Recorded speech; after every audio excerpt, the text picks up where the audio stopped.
Hey everyone. You like my Ratchet and Clank shirt? Today we're going to be talking about Ratchet and Clank. And we're also going to be talking about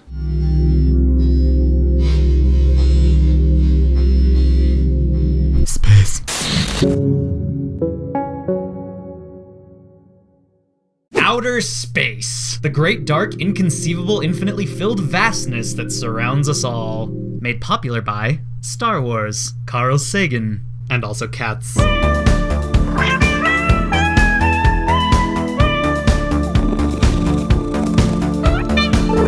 No, but for real, everyone has a point in their lives when they first come to terms with that. Everything out there beyond the sky. And it trips us out.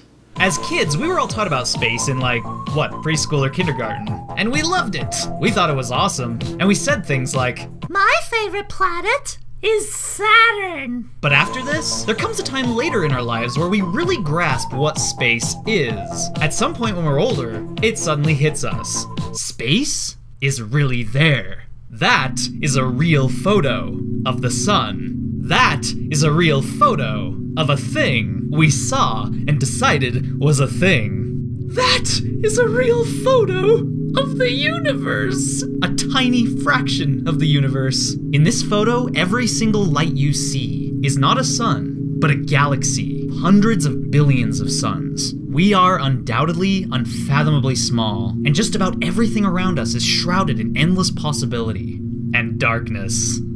Spooky. Oh yeah, and I was gonna talk about Ratchet and Clank.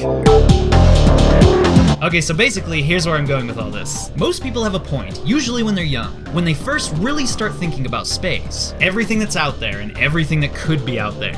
And some people fall in love with it. And I imagine a lot of the time, the point when they fall in love with it is often probably spurred on by the influence of media and science fiction and art. A lot of people, when they first fall in love with the immensity of space, it often happens when they're exposed as a kid to something like Star Wars, Star Trek, the Magic School Bus, a really good teacher or parent if they're lucky, Carl Sagan's Cosmos, WALL-E, or maybe the chestburster scene from Alien. But you know when I first fell in love with space? It wasn't while watching a TV show. It wasn't while reading a book, or even while staring at the sky. No, instead, it was when I first got a chance to explore the galaxy, one planet at a time, by playing the game Ratchet and Clank.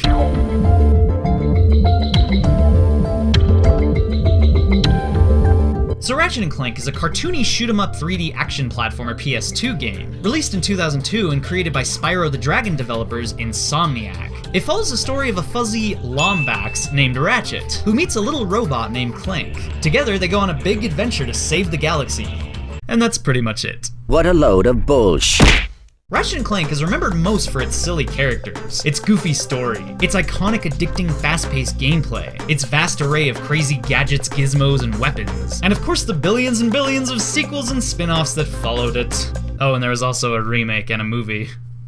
That sure was memorable. But you know what's funny though? Those are none of the reasons I remember it. Well, okay, I do remember the gameplay. Ratchet & Clank's gameplay really was addictive. Being one of the big, well-known 3D platforming franchises, it bared heavy resemblance to all the best games that came before it. Jak and Daxter, Banjo-Kazooie, Sly Cooper, Crash Bandicoot, Mario. But what made it unique was the matchlessly fast pace, the shooter aspects, and the Spyro-like polished smoothness of the engine. Even so though, the gameplay isn't what I remember most. What I remember most is that Ratchet & Clank was a masterpiece of level design.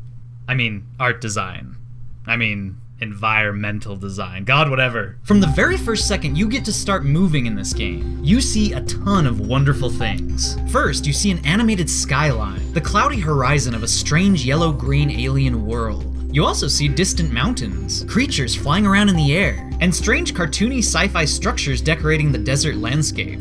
Most importantly though, right when you first see all this stuff, you also see a planet in the sky. And if you choose to look up, the stars. And if you look closely at the stars, little bright spaceship specks moving around in the stars. All these little details blew my mind as a child.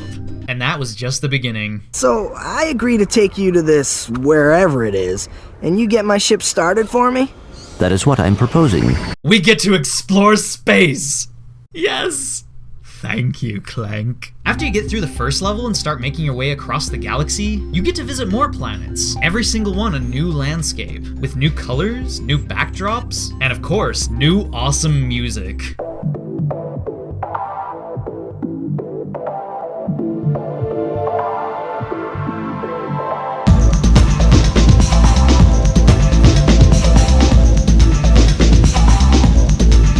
And seriously, I know from the outside this is just a cute, cartoony sci-fi game with typical storytelling and lame jokes. Yo, dudes, for the freshest boards in the galaxy, check out the new XZ88 from Gadgetron. It's so hot, it's cool.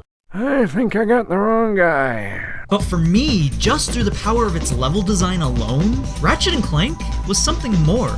It was a beautiful little universe to get lost in, a childhood gateway into dreaming endlessly about space. And while technically there was nothing from this game you couldn't get from watching Star Wars or playing something like Star Fox 64, there was a different element at work here. Ratchet & Clank allowed me to get down and walk around freely on colorful alien worlds. Something about that hit me harder than anything else ever had. And in my mind, it changed everything about walking outside at night and staring at the stars. Every time I explored a new planet in this game, it boggled my mind to think places like that really could be out there, millions of light years away. There could be alien worlds with trippy plants, crazy life forms, and spaceships floating around. There could be massive cities with sophisticated technology and exotic architecture. There could be fat flying whales. And in the sequels that followed this game, the planets only got cooler and cooler. In Ratchet & Clank 3, there was Planet Aquatos, a world covered in water with networks of giant glowing mechanical structures deep beneath the ocean. In Ratchet & Clank 2, there was Planet Grelbin, a large icy tundra world with falling snow and pointy crystal mountains. However, that is not a Ratchet & Clank planet. That is Neptune. I'm pretty sure Neptune is in our solar system, not yours, Ratchet. You little lying lombax. And oh geez, don't even get me started on the Pixar film level beauty of the later Ratchet & Clank titles.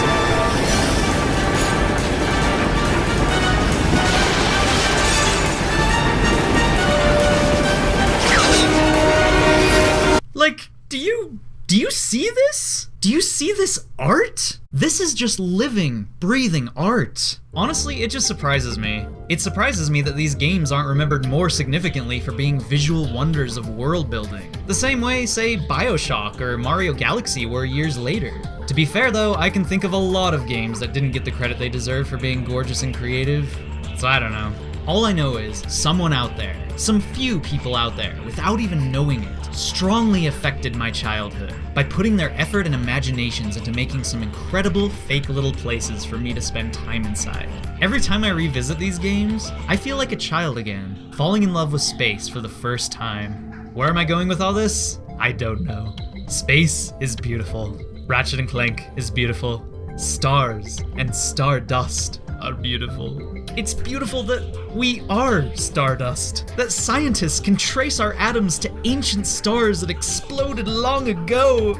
Oh man! This is too much, I have to leave. Symphony of Science, play me out.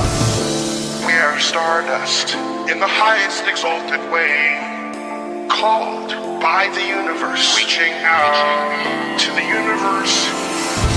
We are stardust in the highest exalted way, called by the universe, reaching out to the universe. For more Symphony of Science, check out Melody Sheep.